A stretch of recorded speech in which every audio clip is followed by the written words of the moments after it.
Okay, geometry, this is test number 1 for Unit 12. It's surface area and volume. So find the surface area and the volume of the figure. We've got a rectangular prism. You would go to the formula sheet, but I think we already know how to find the surface area. Well, it says surface area first, so we'll go ahead and start with that. So we've got 6 sides, and we've got 3 sets of 2 sides each that are the same, right? So I've got, for the top, I've got 3 times 8. Is 24, and then I also have the bottom, so I'm going to multiply it by 2. And then 3 times 6 is the side. 3 times 6 is 18, and then I have the other side, so I'll multiply it by 2. And then 6 times 8 is the front, and that's 48, and I'll multiply that by 2. So those areas are 48 and 36 and 96, and now I'm just going to add them all up, and I get 180 centimeters squared.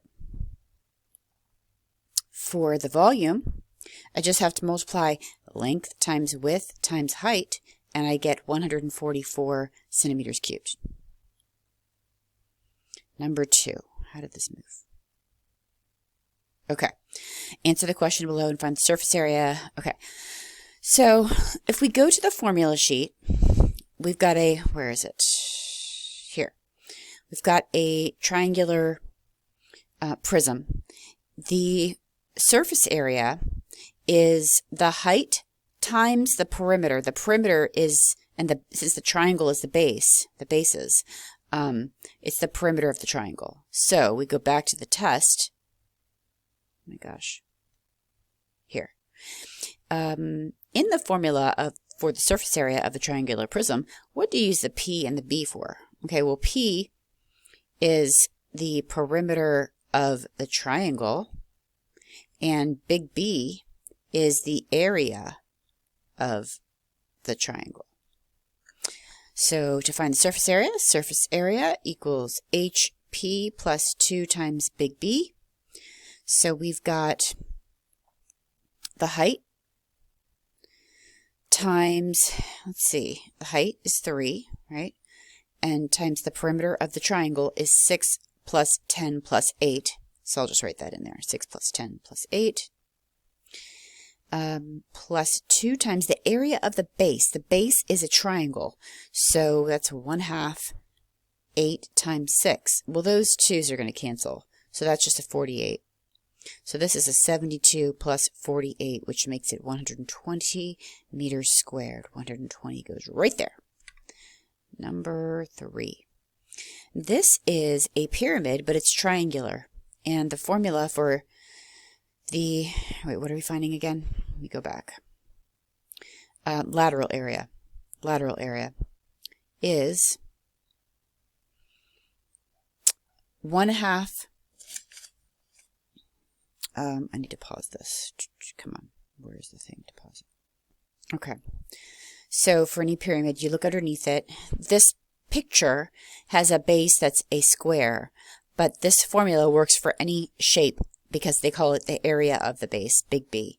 So if we're trying to find the lateral area, it's just 1/2 times L, the slant height, times the perimeter of the whatever the figure is that's the base. So we'll go back to the problem and do 1/2 LP. So lateral area equals 1/2 LP. 1/2 times the lateral height, which is 10.1, times the perimeter, which is 5 plus 5 plus 5, so that's just 15. Break out your calculator, and you should get 75.75 inches squared. Number 4, a cylindrical pool has a height of 4 feet. If the pool can be filled with a volume, all right, so we're dealing with volume. Here's your, and it's given. What's the radius of the diameter? Let me read this for you.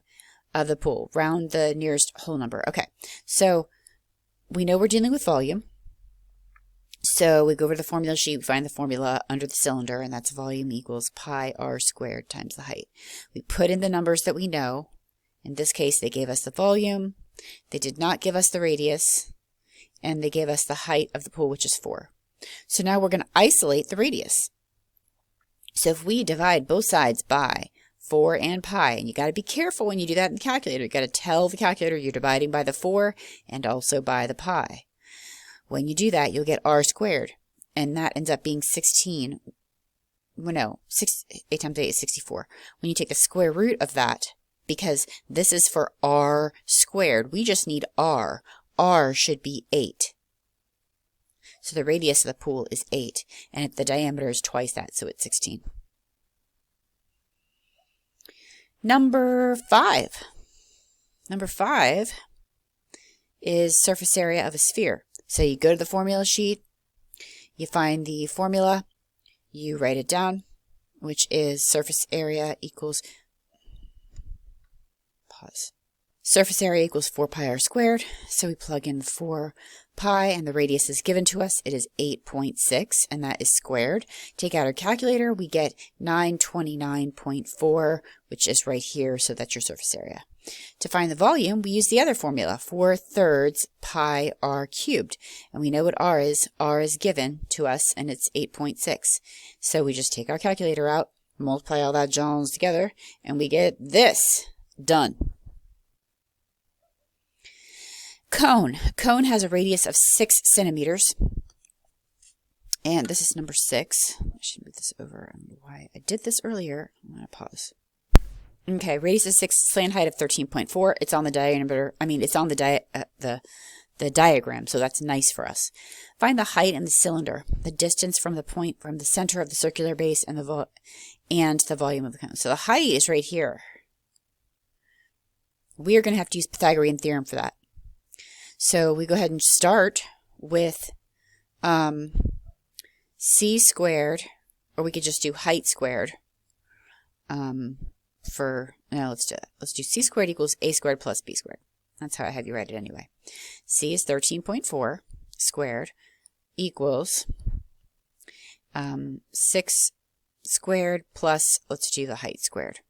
So we break our calculator out. We do 13.4 squared. We do 6 squared. We subtract them. And we get, let's see. Do I have this done? Let me look over here. Yes, we get the height ends up being 11.98. And the question says, find the height, does it say where to round it to? Oh, you don't have to worry about that because it's dropped down. And I believe it ends up being 12. So you just choose the closest thing to 11.98, which I believe is 12.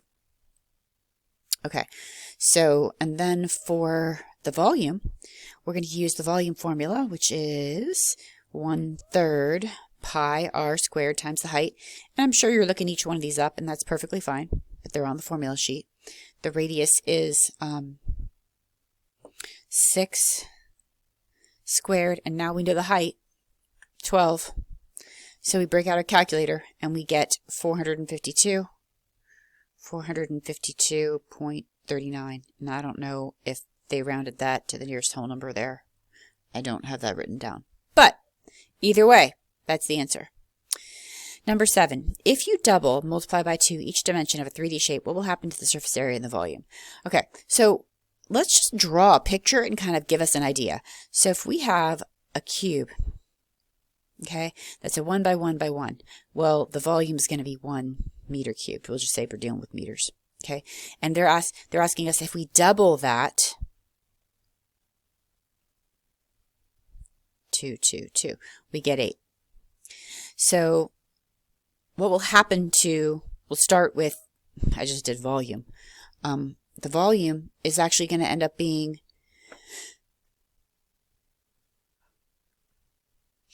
since I just did the volume is going to be 8 times bigger. So we'll just go ahead and start with that, put that there. For surface area, I know the surface area of this figure is 6, because each side is 1, right? Because 1 times 1 is 1, 1, 1, 1. There's 6 sides. Well, here, each side is 4. It's a square. So 6 times 4 is 24. So how do you compare 6 and 24? Well, let's simplify that. 6 goes into 6 1 time, 6 goes into 24 4 times. So it's actually 4 times bigger. So the surface area is 4 times bigger. Find the scale factor of the figure Okay, so the first thing we're going to do is, it says on the left to the right. So we're going to pick two sides that correspond to each other, and 36 and 16, and just go ahead and simplify that first, because that will be our scale factor. So if I do that, I get 4 times 9 is 36, and 4 times 4 is 16. So that's 9 to 4. And you can use your calculator to do that. But there's our A and there's our B. So the scale factor is 9 to 4. But the ratio of the surface areas is A squared to B squared. So that's just 9 squared to 4 squared. And that ends up being 81 to 16.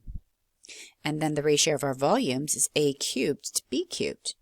So that's just 9 times 9 times 9 to 4 times 4 times 4. Right? And that ends up being, what's 9 times 9 times 9? You guys probably already have it written down. Oh my gosh, I'm so tired. Let me pause and figure this out.